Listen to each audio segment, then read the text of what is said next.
Home of the prodigal son, young Chad Townsend. And Chad Townsend plays on, plays to the whistle, kicks away for Valentine home. What's going on, everyone? Show them the script. Let's go. Welcome back to another episode of the Chad Townsend Show. If you're new here, please make sure you do subscribe. It is greatly appreciated. If you're listening over on the audio platform, Spotify, Apple Podcasts, whatever it may be, just please rate and review us there. It does mean a lot. And obviously here on YouTube, subscribe to the channel, like this video, drop us a comment. It would be greatly appreciated for us. It's just something small that you guys can do that just shows a bit of support and a bit of love. So I really do appreciate you doing that for us here on the show. Let's bring him in. Victor, how was your weekend, brother? Good, mate. It was good. Yeah. Had soccer, got the dub. Yep. But it's cold. It is How cold. cold have these Sydney days been? They've been excellent, though. Sydney been winter, so nice. I mean, give yourself a pat on the back. The weather the last week has been absolutely amazing. It's been cold. It's been fresh in the mornings and in the afternoons. But when the sun's out in the middle of the day, it's like it doesn't get much better. And I've actually missed it. I enjoy wearing a jumper and I enjoy rugging up. But I also just enjoy sitting in my backyard in the sun, having a coffee, just chilling out. Hey, look. A lot has happened in the past week, and we're going to chat about it all today. We're going to have a look at what's trending in the NRL, some of the most trending things happening in the NRL, some Origin takeaways. We're going to have a look at some transfers that are done and could potentially happen before the deadline. Round 16 reaction. And all the biggest moments from this past weekend, the games, obviously our big footy guy of the week, and then we finish off with the fan questions. But our first topic, and probably, the biggest story in the last 7 days of rugby league is the State of Origin, Game 2. And boys, look what we got our hands on from NRL HQ. Have a look at that. That's straight from the headquarters. That's straight from the headquarters, the script. Game 2 State of Origin, Perth, WA. And look, you would not believe what's on this script, boys. I'm telling you. The script has gone to plan. We are going to Sydney for a decider. Reading through the script, man, it's got controversy. It's got the penalty counts, the story, the setting, the storyline, the drama, the post-match commentary. We're talking about... sold out tickets for Game 3, ticket prices. It's all in there, the script. We got it all. The game went to script. Perth, Game 2. And obviously, it's a couple of days after, 5 days ago this game happened. So we're going to touch on it briefly before we move on. But, I mean, obviously a lot was made of the penalty count, especially at halftime too. I think it was 8-0 at halftime. 8-0 at halftime, and I saw Isaiah. So what happens when you're against the penalty count is, like, your captain at halftime goes up to the referee and says, "Mate, what's going on? It's 8-0 at halftime. Like, how is that actually possible for that to actually be reffed like that?" And, a lot of the commentary has been about Ashley Klein and the NRL wanting it to be a decider because, the thought of having a dead rubber these days it's almost like I wouldn't be playing the game. I'd be like, why would you play the game? Like, it's a dead rubber. It doesn't mean anything. The series is always done.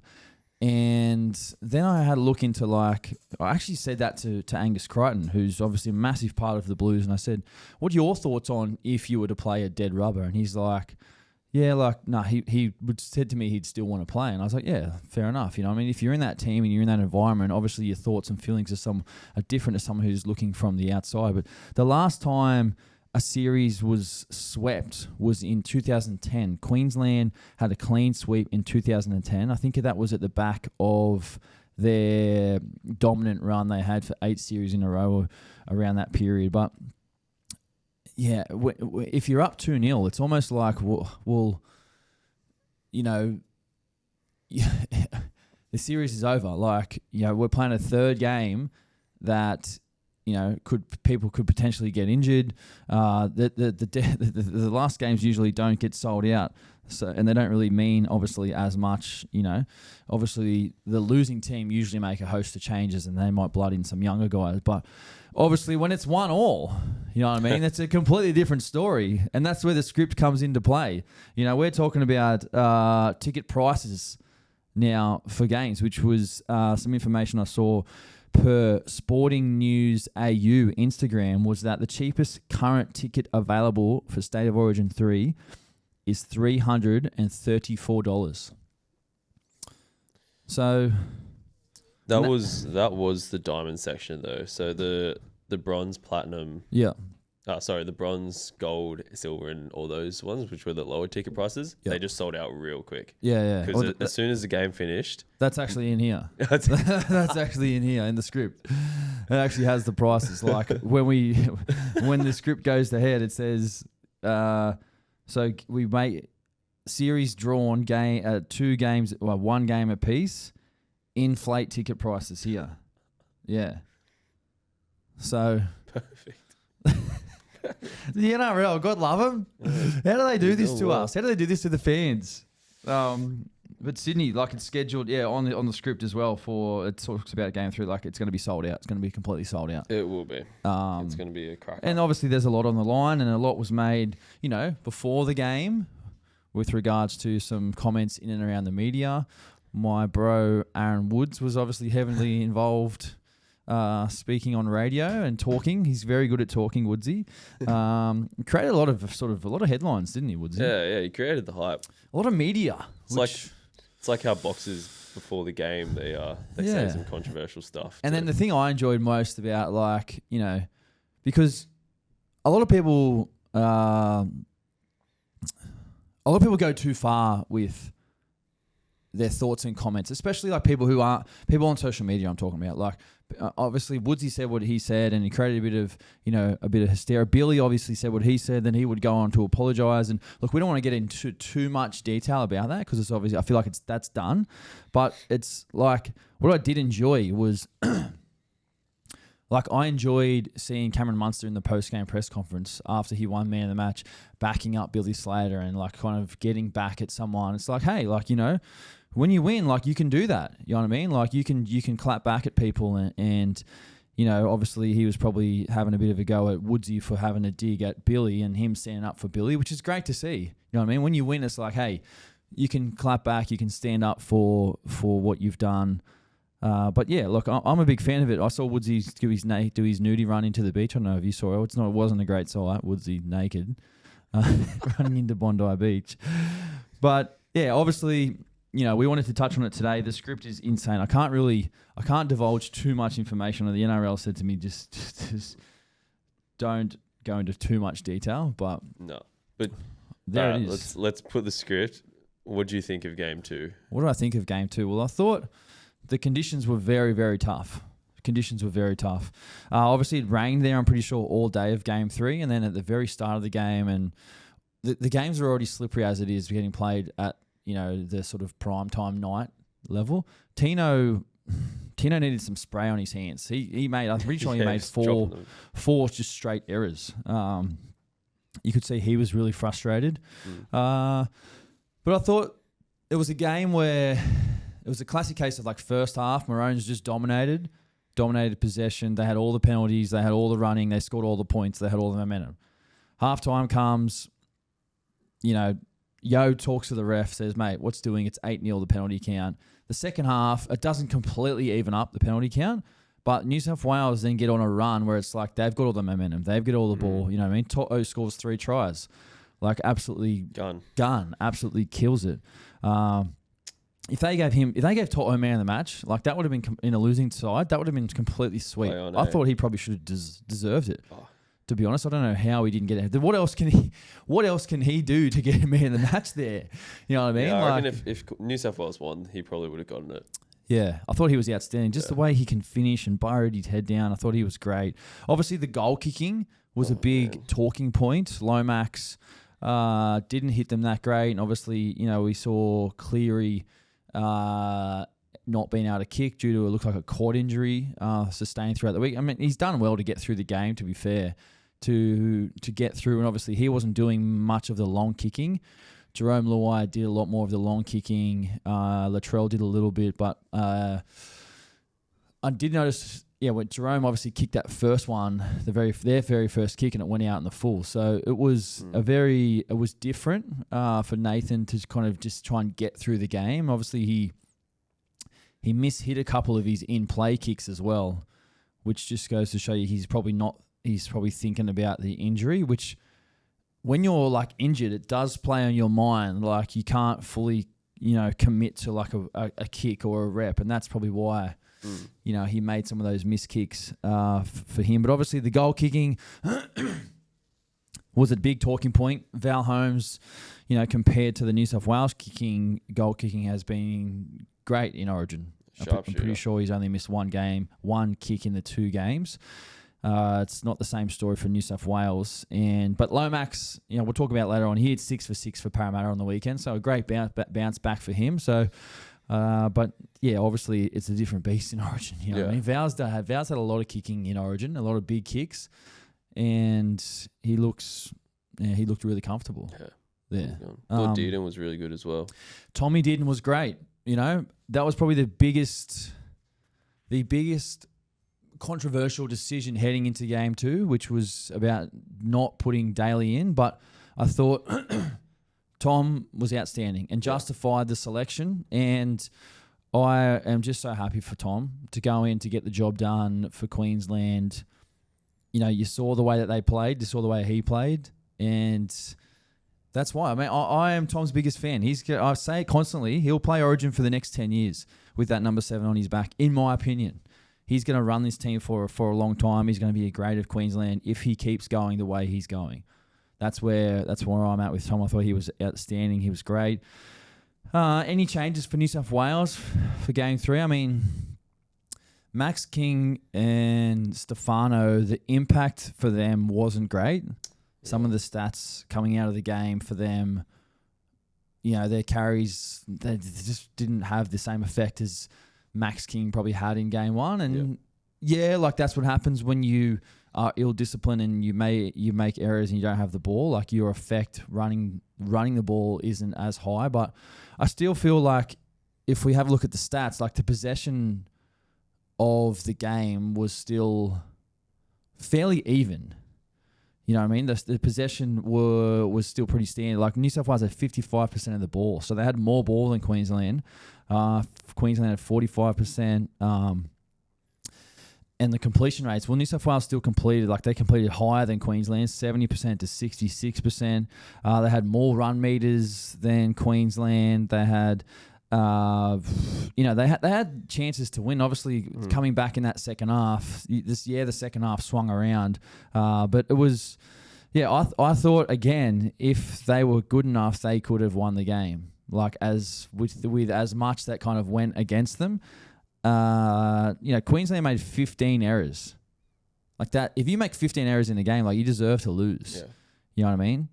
New South Wales made 12, but obviously, it just goes to show, Queensland's defence, they stood up when they needed to stand up. I thought New South Wales attack, especially in that end bit of the second half where we had a lot of the ball on their line, it wasn't very succinct. They looked a bit panicked out there. They were a little bit clunky for sure. A bit clunky. Yeah. I thought that too, actually. They didn't look as fluent as they had. You got to remember, the game is such high intensity, and these guys get 10 days, 7 days to prepare for a game. And they've got combinations before, but a lot of things can go wrong in these games. Communication is really hard because it's so bloody loud. And a lot of the time when you play club football, it's like you've done so many reps and you've done so much game time with other guys. You don't necessarily need to say something. It might be one call and one look and they just know what you're thinking. Well, that doesn't happen at Origin level unless you've played a lot, unless you've talked about it a lot, unless you've worked on the preparation, the combination, the connection a lot. you have to speak about it at training. You have to talk about it. You have to bring it up. You can't just like assume that someone knows because it just doesn't work that way. Yeah. But yeah, we'll wrap it up. I mean, we just sort of we did want to touch on it quickly, obviously, because it was a massive part of the calendar. You know what I mean? We're going to decide Game 3, Sydney. It's going to be huge game. Huge game. So yeah, let's move on. What do we got next, Victor? Let's have a go. Wanted to run through a bit of transfer talk, bit of movements happening around the NRL. Yes. See your reactions to it. Start off with Fainu Latu to the Bulldogs from the Dragons. Have you had any experience with this kid? Yeah, so this kid, from my understanding, is an absolute gun. He looks like an absolute specimen too in some of the photos. Signed, I'm pretty sure, a longer-term deal with the Dogs to leave the Dragons at the end of the year, but then that process was then expedited during the week to where now he's at the Bulldogs now. So I'm pretty sure this kid's yet to make his NRL debut. He looks like an absolute specimen, carries the ball really, really strong, fit, got great footwork, and I think he's going to be an absolute beast.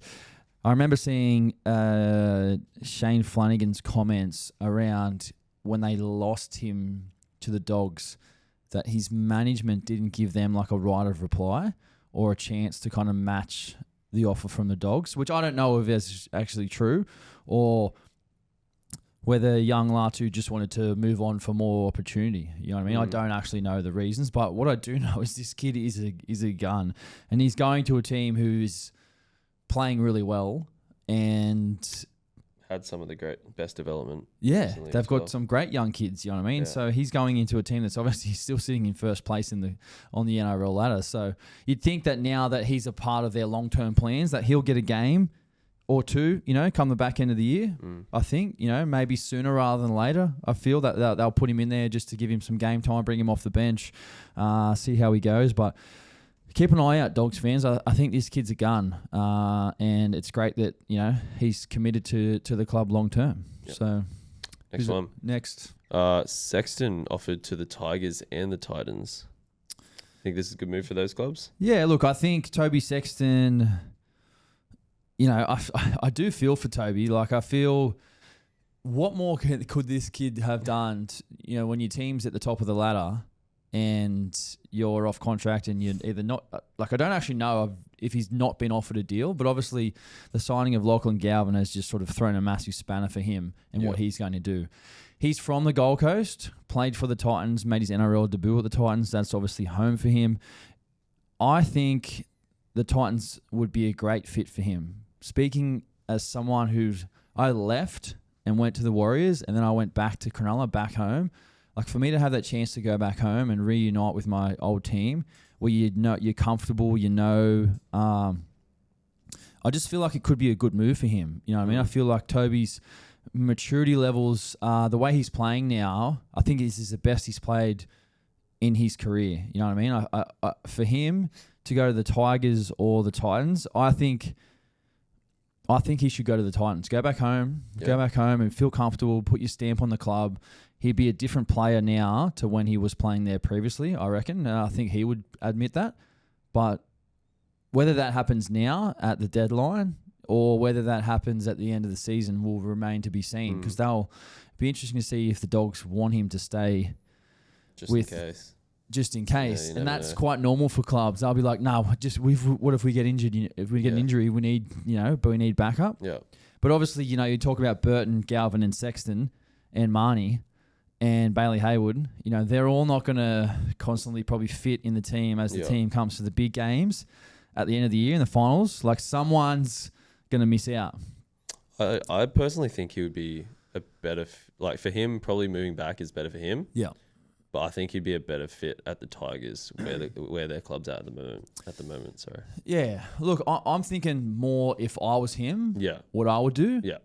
And I just feel that for him to be, I just feel like he'd be a completely different player to when he was last there. Like, I'd love to ask him, what is different from your game now to when you last played at the Titans? Like, obviously, it'd be interesting to see his response. And I just feel like, I don't know, I assume his family would all be at the Gold Coast. So, yeah, true. That'll be an interesting one. Who's up next? Next up, where do you think Selwyn Commodore is gonna end up? Yeah, talks of him being like the Bears marquee, but also there was a rumored with him meeting with the Dragons actually. Yeah, well, it's interesting. I saw the Brisbane CEO on Triple M. He did an interview yesterday and was just saying that the discussions with Selwyn Cobbo are ongoing. So that usually means, and he would go on in the interview to say that they are a little bit apart. So obviously Selwyn wants this. So let's just say Selwyn wants X, and Broncos are only wanting to offer Y. So that gap is must be considerable, you know what I mean? And obviously he's not in their first grade team at the moment, so that's kind of probably hindering his negotiating powers with the Broncos, but probably not with other teams. So to me, I think he's the most high-profile off-contract player at the moment in the NRL. Still off contract, and he's playing in Queensland Cup right now. Yeah. So he's not even in the first team. So...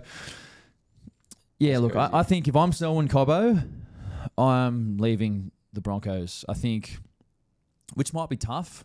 And I think what usually happens with young Queensland kids is they want to stay in Queensland. Moving to Sydney is just a different beast, and it takes a lot. I feel like, I don't know Selwyn Cobbo, but I feel like he could be a guy that would probably be best suited to staying in Queensland, to staying around his family, and the challenge of Sydney might not be his cup of tea. You know what I mean? It's different down here. It's diffy. It's diffy. You know what I mean? It's like there's a lot happening down here. There's a lot of eyeballs. There's a lot of scrutiny. I'm not saying there's not up there, but it's just diffy down to Sydney. It's just So where does he end up? I mean, I feel like if you're a club who has salary cap space, you're silly for not talking to him right now. Yeah. See where he's most at. Clubs in the league would be talking to him. I feel like there'd be a lot of teams talking to him right now because the upside of him, you know what I mean? He's got fullback, centre, wing, very versatile, very athletic, and with a new coach and with a new environment, could be, could be anything for him. He could be moulded into anything. So, I just think sometimes when you change clubs, you can get looked at from a different manner. And I probably think it's time for him to, weigh those discussions up. So, Next up, David Fifita, another one. Reportedly in talks with Wayne Bennett and the Rabbits. Yeah, I did see this one, which was interesting. I'm like, how does this information get out first and foremost? You know what I mean? Some of the stuff that I read in the articles and whatever, I'm like, who's leaking that? How is that getting out, and why is it getting out? You know what I mean? So David Fifita's just re-signed with the Titans last year after he backflipped on the Roosters, and obviously got dropped earlier this season. He's out injured at the moment with an ankle injury indefinitely, which kind of means, hey, we don't actually know what's going on with your ankle, but we're either actually looking to move you on or, you know what I mean, find out exactly what's going to happen with the future. So is Wayne Bennett someone that could sort David Fifita out? 100%. 100% David Fifita would do great under Wayne Bennett. I feel like Wayne Bennett is someone who can bring a player in and just show him some love and bring out the best of him, So, it's going to be an interesting one for David Fifita because obviously that's going to come to, you think ahead, whether it's this year or next year or whenever, you know what I mean? You can't pay someone like that a lot of money and get nothing in return. Or for him to play Cup. Playing Queensland Cup. And again, I'm not sure of the actual severity of the ankle injury. It might be really serious and it might be him out at the moment. But obviously there's some things happening behind the scenes with the Titans that they might not be happy with him. And obviously they would know, you know what I mean? He would either be around the club doing everything he can to get back and just really buying into his rehab, which is what you'd hope so. But if he's not and he's kicking stones and he doesn't want to be there, hey, we need to have those discussions to make a move. Yep. So, that's the transfer talk all done. Obviously, plenty happening at the moment in that. So we'll keep an eye out on the transfer news. But let's move into the takeaways from this weekend's game. the weekend's games. And obviously, not as many games due to the Origin period and a couple of buys. The first game on the weekend, Friday night, the Raiders, who are just dominant at the moment. Geez, they're playing well. Raiders 16, Tigers 12. The key takeaways from this game, well, Ricky's Raiders. Doesn't that just roll off the tongue like really well? Ricky's Raiders. That's a nice one. Jed Stewart, son of Ricky Stewart, scores on debut. And what a huge moment for Jed Stewart, Ricky Stewart and his family. For me, I saw all the commentary throughout the game, and I just can't help but notice how hard I feel like it would have been for Ricky Stewart, or it has been for Ricky Stewart, trying to keep his emotions in check. Before the game, he did an interview with Fox, and he was asked about his son and his son's debut, and Sticky just literally played it off like it was nothing. Like, he just played it off, and then he went on to talk about something else. And I reckon deep inside, that would have been like hard for him to do. But he wouldn't have wanted to put the spotlight on his son and the situation. Like, I just feel like privately, he's really proud, which he bloody should be. Yeah. You know what I mean? But publicly, it's like he didn't want to give off any vibe that, hey, he was emotional or too into it, which it must be a really difficult situation. But what a moment. And then when he went and scored, like, it was insane. You know what I mean? It was awesome. The thing we didn't get to see was Sticky in the box after the try. They didn't show him. Yeah, they didn't show his reaction. Wild. Missed opportunity. Missed opportunity. Fox, what's doing? That was a clip. That was a clip, man. They showed the family. The family were going off with all the T-shirts and everything, but they needed to show Sticky in the box. I needed to see Sticky's reaction. I needed to see it. Maybe they'll release it this week. I needed to see Sticky's reaction because Ricky, it would have been good to see that. So that was disappointing. And Fox, I mean, usually they cover it all with that situation, but we needed to see that. It was another great win for the Raiders. They were in control for most of the game. The Tigers did fight back in the second half, however, but ultimately it was the Tigers' poor discipline that lost them the game. They made 16 errors and had a 68% completion rate, which then now makes the Tigers, I'm pretty sure it's 6 losses in a row for the Tigers. Yeah. Can you They're just down to 14th as well. Yeah, 14th on the ladder. So the Tigers, you know what I mean? Like, I heard Api Coruscant talk about after the game, like, he's disappointed because they have been in close games. They've been in a lot of close games, but they've had 3 losses in a row. How many, sorry? 3 losses. 3 losses in a row. Yeah. All right. Sorry, that's my bad. 3 losses in a row, but the losses they have had have been really close games. So I feel like these losses are slowly starting to build up for the Tigers. Obviously, that which then puts pressure on their back half of the year to kind of fight for the top 8. Sorry. One thing I think the Tigers must do moving forward is they must put young Latu Fainu in the number 6 jersey, and Heath Mason, who's I'm pretty sure he's a fullback, who's been playing in that 5'8" position. Has done a relatively good job. He's got great footwork, great speed. And Fainu's kind of played that number 13 role off the bench where he comes in and ball plays. But I just feel like it's time for him to start and put the 6 jersey on. Like, this kid, he's on a long-term deal with the Tigers. He's a half. He's got some great craftiness and great ball playing. Like, his squareness is amazing. He creates space and opportunity for guys on his outside. He's got a good running game. So I think for the Tigers, If I'm Benji, I'm putting him in 6 this week. In his post match, Benji said that they're building up Latu's minutes, so he can play 80 because I think he came off an injury. Yeah. So I think we're going to see that really soon, if not this week. Yeah, I mean, and that's probably fair enough. You know what I mean? He had been injured and he had been building back, so that's probably why they've done this. So that's good to know. But he's I think it's this week. Because he's done it the last 2 weeks, and I think it's this week. So keep an eye out, Team List Tuesday tomorrow for Fainu in the 6 jersey.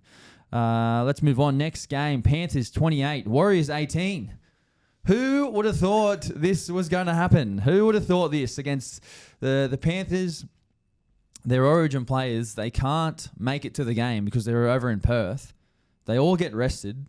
They're against all the odds. Warriors are at home in front of a sold-out crowd, like at Mount Smart Stadium.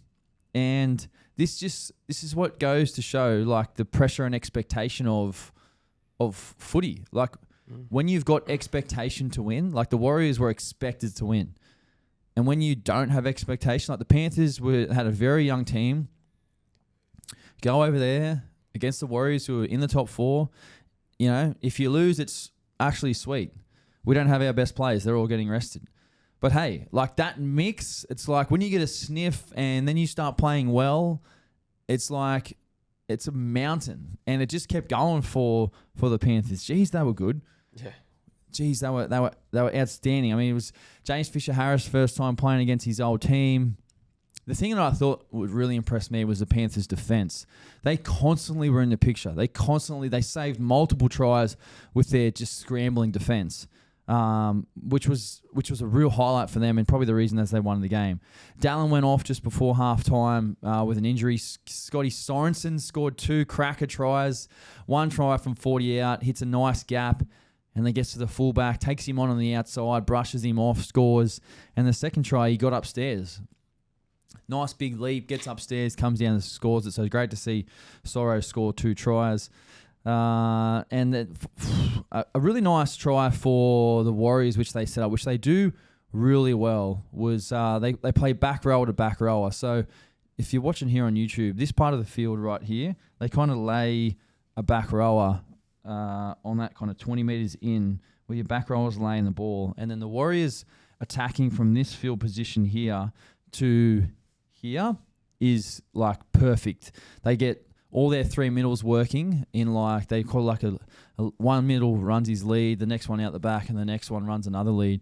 And the Warriors do that probably nearly better than anyone else. And they go back rower, plays the ball, and then the other back rower ends up scoring. And it was a nice short pass off Metcalf, who did really well. Use his feet, use his speed to dig into the line and just play a nice short pass. But it was the work of the middles, Aaron Clark and the middle forwards of the Warriors, who held up all the defenders. And when it's run well, middle forwards who are not generally known for like, their ball playing, but they obviously speak about who they're holding up defensively, what lines they're running, and they did that really well. So I really like that. Jenkins, I thought his intercept was a massive turning point in this game. He's been playing really well, this kid, Jenkins. Shout out to him for the season he's having so far. What a season. The Panthers had 55% of the ball, but are the Panthers back? Are the Panthers back? Are they back? 6 at the moment? It was like 4 weeks ago we were just talking about them on the bottom of the table. 4 weeks ago, that or was like before Origin period or something. Yeah. That was 17th. That's what happens with a couple of wins, and they're back in the 8th. They're 8th now. A couple of wins, and they're currently 8th. Can they win the comp? Yeah. Yeah, they can. Yeah, they can. Technically, they can. They can. Yeah. Honestly, anyone can. Yeah, that's true. Except there's a couple that can't. The Titans can't. Parramatta can't. I don't think the Rabbits can either. The Rabbitohs can't. Not where they're currently at the moment. I'm pretty sure they have to win like 90% of their matches. The last 10 games. Yeah. 11 games. Yeah, the Panthers are back in the 8. And they'll probably stay there, I think. Panthers are back in the 8, and let's see how they go. You know what I mean? Obviously, plenty to happen, plenty to play out at the back end of the year. But what I will say is that what happens at the start of the year, everyone forgets. Like, it's all about the back end of the year. If you get your back end of the year, no one talks about what you did at the start of the year. Everyone talks about what you do at the back end of the year. That's one thing I learned. It's like, what you did at the start of the year, it doesn't really matter. You can fall off a cliff, you can go backwards at the back end of the year, and that's the storyline. Or if you don't have a great start to the season, but then you finish really well, that's the storyline. So the back end of the year is where it's at. So it's going to come down to, a big back end of the year. Let's move on. Next game, Knights 26, Dolphins 20. Huge win for the Knights. This game was played in Perth in absolutely great conditions. The new Perth Bears coach, Mal Meninga, was in attendance over there. And it just looked great. This stadium, I'm pretty sure it was at NIB Stadium in Perth, which I assume will be the Bears' home ground. Will be interesting to find out if that's how it is. I've actually played at that stadium. It's actually really nice. I really enjoy playing there. They both had 82% completion rates, so it was pretty simple. Pretty even with that regard. The Dolphins, however, missed 40 tackles to the Knights 20. So they did miss double the amount of tackles, the Dolphins. Dom Young's first game back for the Knights. He scored a try. It was good to see him smiling again. It just looked him quite normal wearing a Knights jersey, to be honest. Yeah. Like, sometimes when guys change clubs and it looks a bit weird, but obviously he's worn that jersey before. So I was like, hey, I've seen that picture before. Like, it looks quite normal. It was like he just came back. It was like nothing happened. Yeah, gone back home. Dommy lad looks like he's enjoying it. But I want to talk about one of the tries that Kalen Ponga set up, and he set up two of them, which was. It's been kind of a bit more of a trending shape in the NRL so far this year. But this play the ball was out at this sort of scrum line with the back rower playing it. And it was a longer field position shape. So the ball gets like 2 passes wide. And a lot of the time you see the fullback in and around the ruck trying to sort out the numbers. But then Ponga gets out the back on the edge. And he's got his centre back rower and then winger all in kind of a flat shape, where they're kind of hitting holes, and Ponga just gets it on the left foot and puts a nice, delicate kick in for Bradman Best. And it's really undefendable, like, because Ponga's got that threat of a short pass, a long pass, or an over-the-top pass. And because they're all hitting gaps, they're all onside, they're all options. And when he gets the kick on, it was a great try for Bradman Best. He scored 2 of them. And the fullbacks, because he's on the other side of the field, and it's 2 passes wide, it's hard for him to kind of get there and be in the picture. So a really well ran play for the Knights, and great work by Kalen Ponga, who's really having an impact or more stamp on the game that he needs to have if the Knights are going to continue to win. Jack Bostock, he went off injured. Unfortunately, it looks like an ACL injury for the Dolphins youngster, who's been on an absolute try-scoring run, hasn't he? Yeah, that's such bad luck for Bostock. Such bad luck. Yeah, I mean, quick recovery for him because he's been on. He scored 4 tries last week. Yeah. So, that's insane. And the Dolphins scored twice after Gagai was in the sin bin, holding back a chaser for Farnworth. That, kind of brought them back into the game. It just goes to show, if you get someone in the bin, like, the game just turns on its head. So that was, a bit of a poor play from Gagai. Brayley then scored at the end of the game, but the pass is called forward. Crazy. That was I not do forward. not think that was a forward pass. It was not forward. Brails deserved that try. A nice little swan dive as well from Brails, which you don't really see from a hooker, do you, Brails? He's got good athleticism. Hooker, swan diving hooker. I love it. I love it. But yeah, and then an interesting one. It's like Crossland gets the ball, and I'm not sure if the ball was even meant to go to Crossland in that last play. And I'm thinking, go the field goal. I hit a field goal. And he just puts it up in the air. And with guys in the picture competing, Hammer then drops it, and the Knights get the ball back. The Knights score, it's game over. So you score at the very end of the game. Brodie Jones keeps the arm up, reaches out, scores. That just goes to show, like, if you compete, if you get up in under the high ball, like, good things happen. So, yeah, the Knights, a huge win. No one would have probably tipped them to beat the Dolphins. The Dolphins have been in outstanding form so far this year, but missing 40 tackles this game defensively, double the amount that the Knights missed, yeah, that really hurt them. So, the Perth Bears home ground is going to be HBF Park. HBF Park, yeah. I think it used to be NIB, but HBF. Oh, yeah. HBF Park, yeah. Not Optus Stadium, which not is Optus great. Stadium, I don't really like. Nah. You can't be playing week-to-week NRL games at Optus Stadium. No, it's a circle field too. Yeah. It's terrible playing at a circle field. Like, you don't want to be playing. Too far away from everything. Yeah, the crowd's too far away.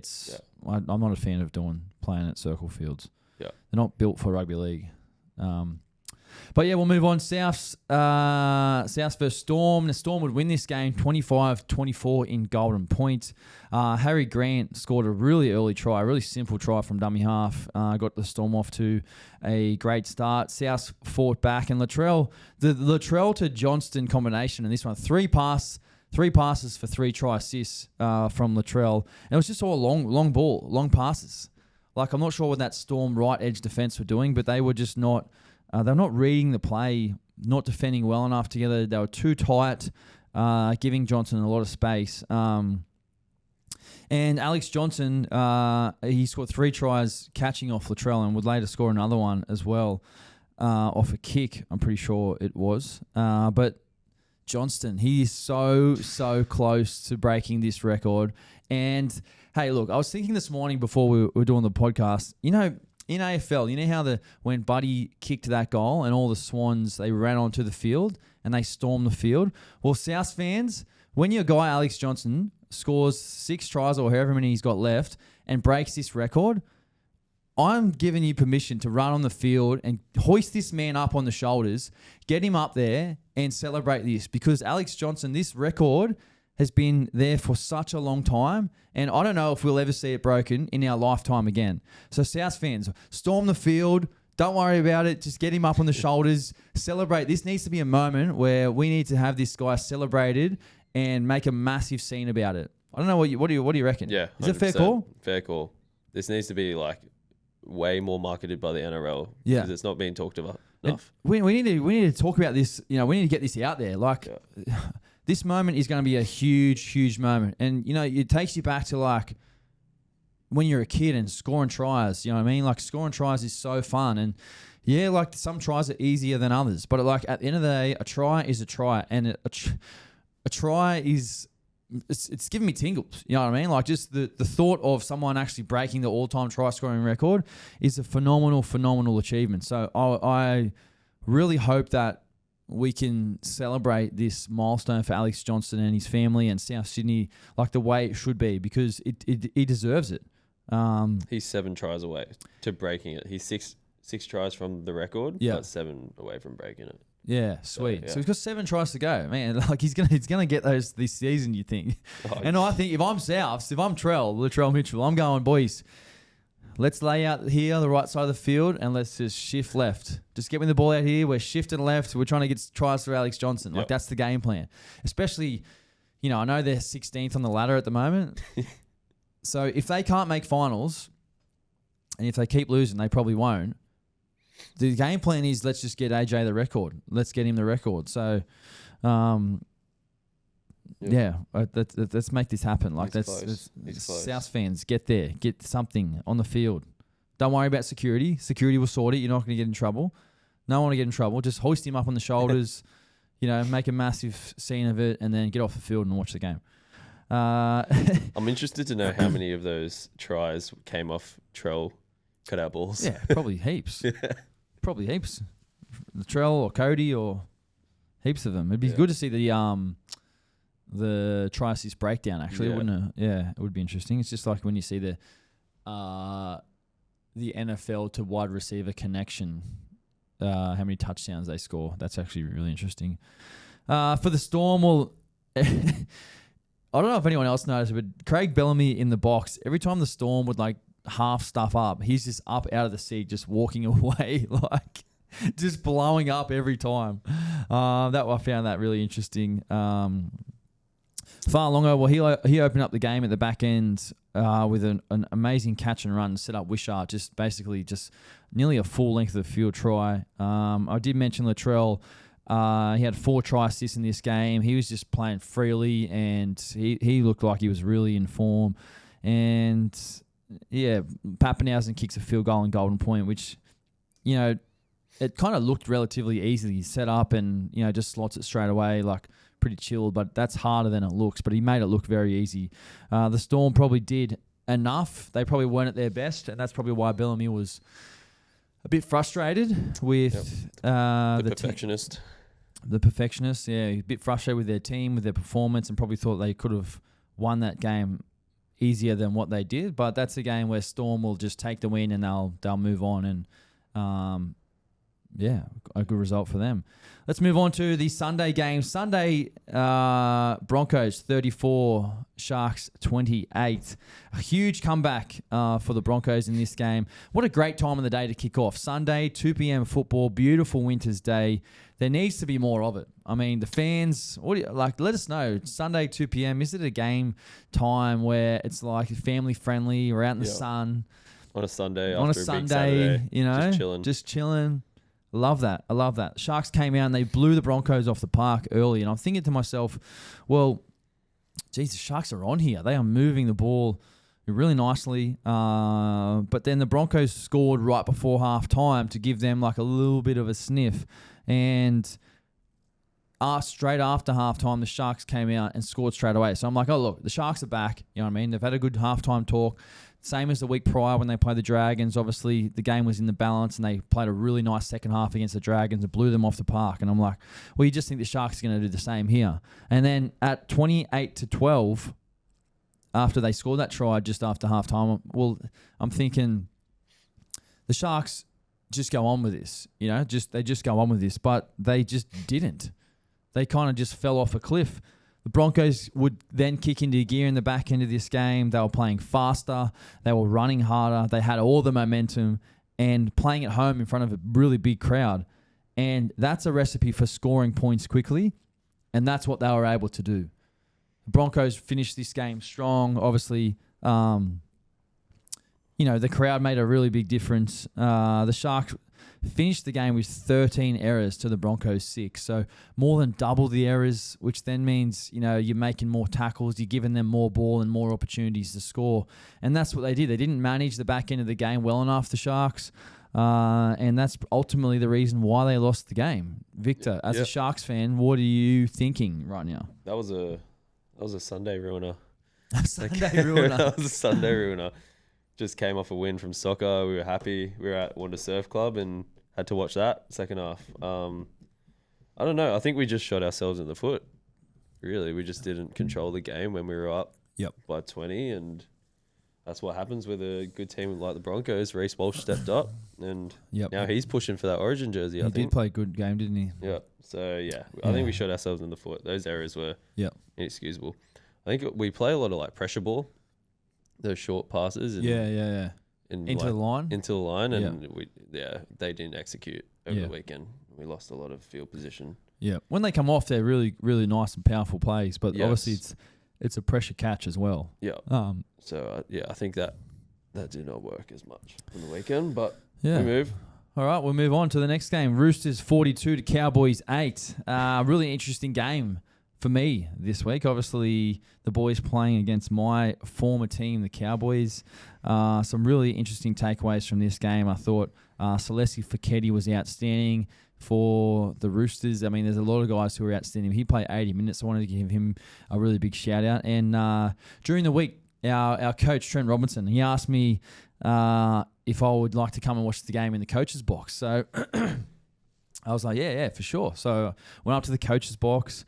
I've sat in the coach's box a few times over the course of my career, but not a lot. Maybe like 4 times, because I've been lucky enough that I've actually been out there on the field playing a lot of the time. I haven't had, touch wood, a lot of long-term injuries that I've had to be in the box or long time out or anything like that. So I was really lucky in the fact that Robbo asked me to do that, and I was really keen to see how the whole operation would work. I asked Robbo like a lot of questions, and his thoughts about things with likes of interchange, coaching points.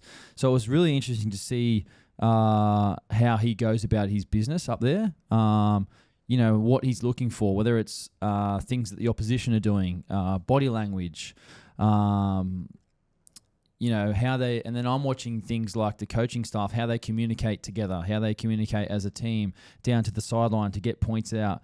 What messages do we need to pass on in real time to get them out there as quickly as we can? The thing I really enjoyed the most was like Trent Robinson's trust within his coaching group. Has great trust. He'll ask his assistants, questions about what they think and what messages we need to put out.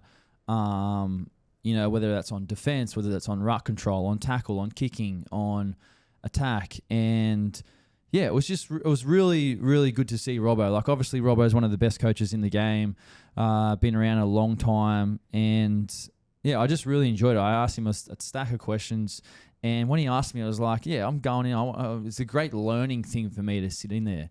You know what I mean? So it's obviously a really good seat as well. Yeah, best seats in the house. One of the best seats in the house. So, yeah, I do appreciate that opportunity. And obviously, it was a great win for the Roosters as well, 42-8. The first 25 minutes was just dominant for the Roosters. They led 18-0 in that first 25-minute period. And then the back end of that first half was probably the best period for the Cowboys in the game. They had a lot more running of the ball. They were breaking more tackles. They had more offloads. They were making more meters in yardage. And they scored a couple of tries. So at halftime, it was pretty tight. You know what I mean? The game was, you know, there. And the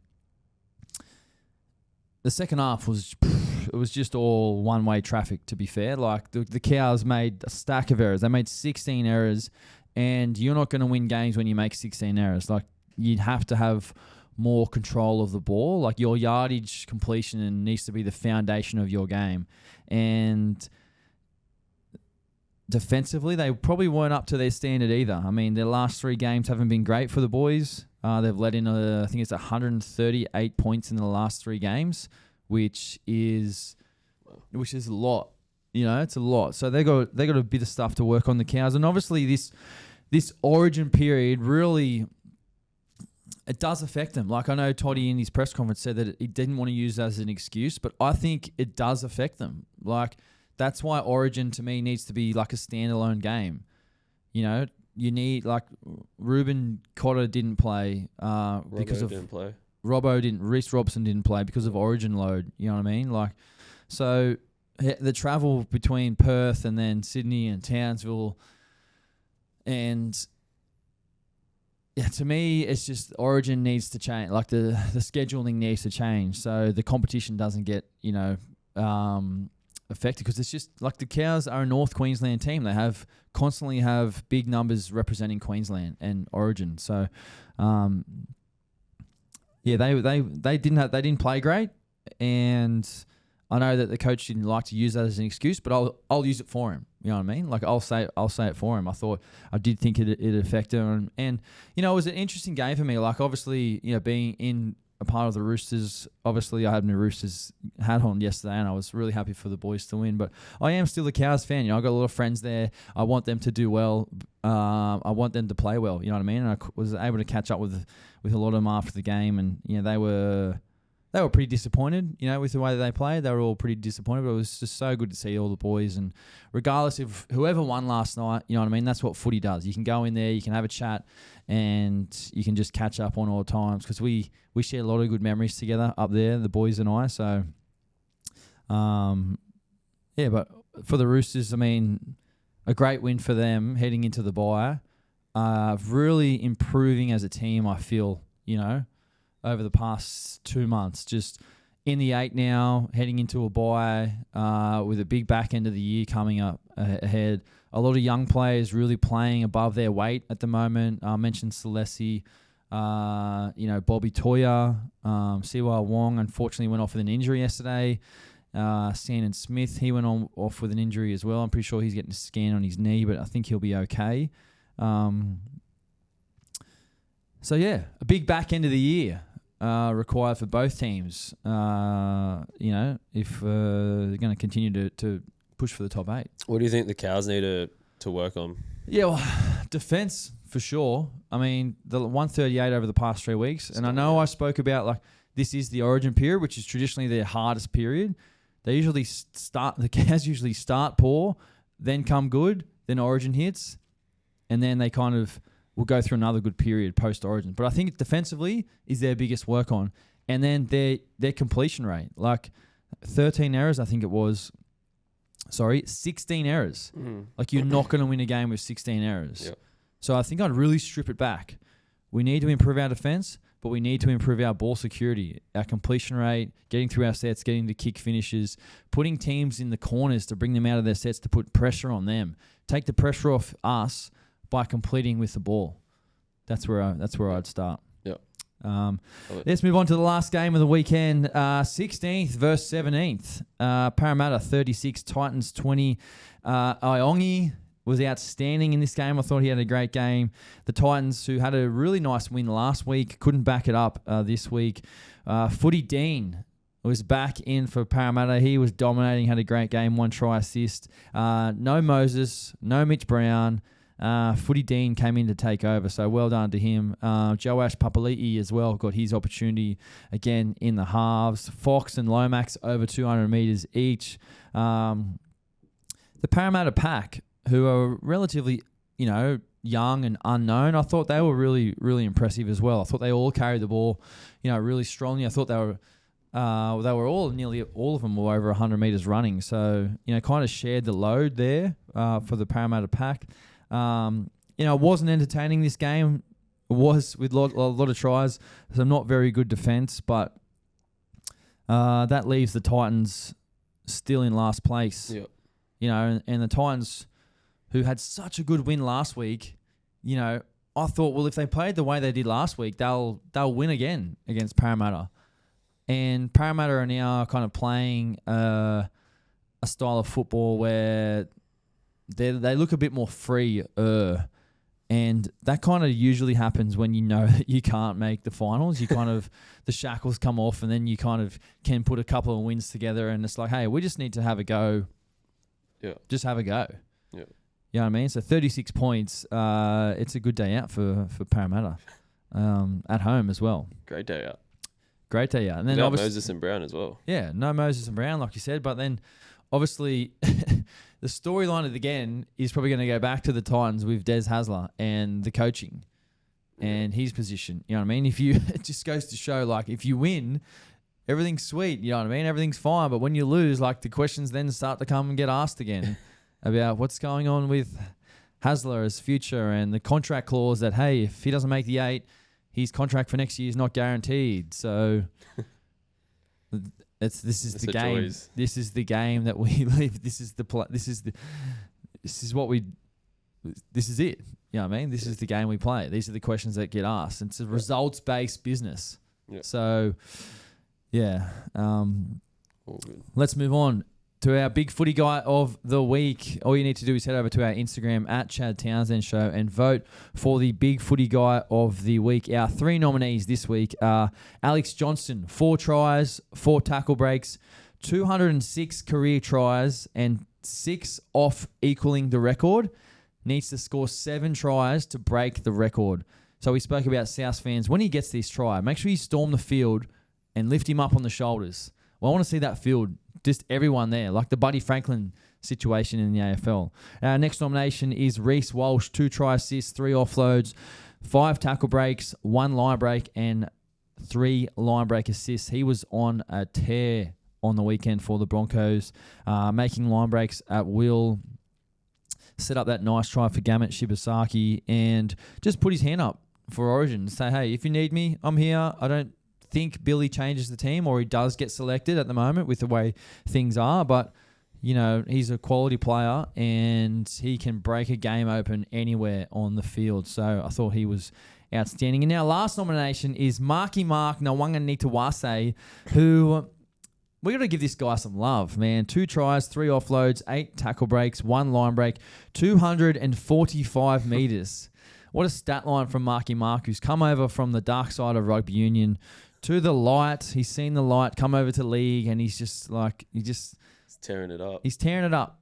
It's a better game. It's a better product. You score more tries. You have more fun. You play in front of more fans. And Marky Mark is killing it at the moment. So happy for him. He's a great dude and still learning the game too. Would have played less than 20 rugby league games.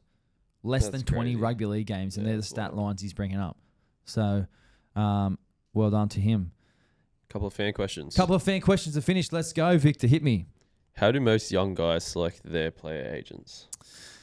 Yeah, good question. So you've got to be, I'm pretty sure it's 15 or 16 to have a player agent. You can't. Agents actually, it's illegal for them to talk to players who are underage. But I'm not sure if it's 15 or 16. I will have to check that after this. But what usually happens is when you turn of age to speak to an agent, then you will be contacted by that agency, and they will then offer them, I guess, what they can do for you, their services, what they feel they can do for you. Usually they say like, hey, we can get you this contract, or we think we can get you these boots, or you know what I mean? Like all this stuff we can do for you. They sort of say what they can do for them. Yeah. So the agencies contact the players, not the other way around. They keep track of players that will... Yeah, but they have to be of age. Like they need to be that age. You can't go to someone who's underage and say to them, come and we'll represent you. Yeah. But at that age, like